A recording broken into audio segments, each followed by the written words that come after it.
Family के member नहीं हो, तुम्हें यहाँ कदम रखने का कोई हक नहीं है।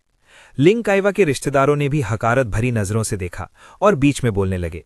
अगर उस वक्त उस बूढ़े आदमी ने मैच मेकर का काम न किया होता तो काइवी उससे शादी क्यों करती। जियांग और काइवी एक दूसरे से बहुत प्यार करते हैं, एक टैलेंटेड मैन और एक ब्यूटीफुल वुमेन। एक अच्छी भली शादी इसकी वजह से बर्बाद हो गई। सही कहा, काइवी ने उसे कभी पसंद नहीं किया और वो हमेशा ये हार्ड टू गेट गेम्स खेलता रहता है। इतनी गंदी सोच सच में बहुत घटिया है।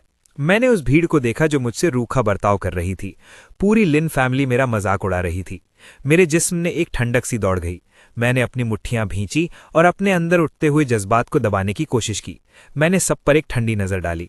आप लोगों को ऐसा करने की जरूरत नहीं है। मैं आज यहाँ फैमिली बैंक्वेट के लिए नहीं आया। मेरा ऐसा कोई मूड भी नहीं है। मैं यहाँ ग्रैंडफादर को इज्जत देने आया हूँ, उनके लिए एक इंसेंस स्टिक जलाने, और उसके बाद मैं फौरन चला जाऊंगा।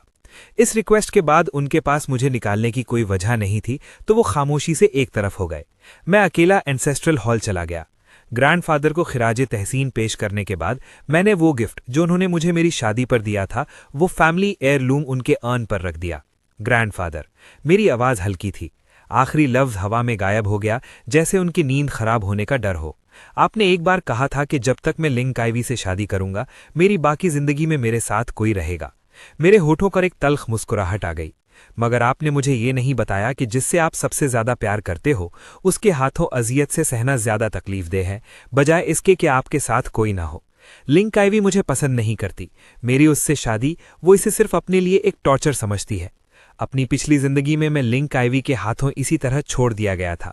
इसलिए इस जिंदगी में मैंने सब छोड़ देने का फैसला किया है। मेरे बारे में परेशान न हो ग्रैंडफादर, जिंदगी अभी बहुत लंबी है। इस बार मैं अपनी जिंदगी बहुत अच्छे से जीऊंगा। खुद से बहुत सारी बातें करने के बाद मैं काफी देर तक मेमोरियल टैबलेट के सामने बैठा रहा। पीछे से अचानक जमीन पर लेदर शूज की आवाज गूंजी। मैं आहिस्ता से मुड़ा और देखा कि जियांग चलता हुआ आ रहा है। मैं इस शख्स से उलझना नहीं चाहता था और जाने के लिए खड़ा हो गया। फिर मैंने देखा कि जियांग ने एक ठंडी हंसी हंस दी। उसने अर्न से जेड पेंडेंट छीन लिया। इससे पहले कि मैं कुछ करता, मैंने देखा कि जियांग ने मिस्टर लिन का मेमोरियल टैबलेट उठाया और उसे जोर से जमीन पर दे मारा। क्रैश! सैंडलवुड टैबलेट टुकड़े टुकड़े हो गया। मुझे ऐसा लगा जैसे मेरी रगों में खून जम गया हो। मैं आगे बढ़ा और जियांग की कलाई पकड़ ली। क्या तुम पागल हो? अभी ग्रैंडफादर से माफी मांगो। जियांग ने हकारत से मेरा हाथ झटक दिया।